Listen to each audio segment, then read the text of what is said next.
సాహిత్యామృతము.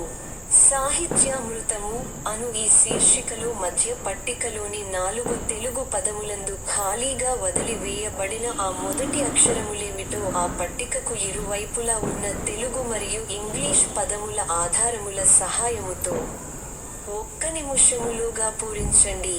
అటుపై మా సమాధానముల కొరకు మరొక్క నిమిషము పాటు నిరీక్షించండి. సాహిత్యామృతము. సాహిత్యామృతము అను ఈ శీర్షికలో మధ్య పట్టికలోని 4 తెలుగు పదములందు ఖాళీగా వదిలి వేయబడిన ఆ మొదటి అక్షరములేమిటో ఆ పట్టికకు ఇరువైపులా ఉన్న తెలుగు మరియు ఇంగ్లీష్ పదముల ఆధారముల సహాయముతో 1 నిమిషములోగా పూరించండి. అటుపై మా సమాధానముల కొరకు మరొక్క నిమిషము పాటు నిరీక్షించండి.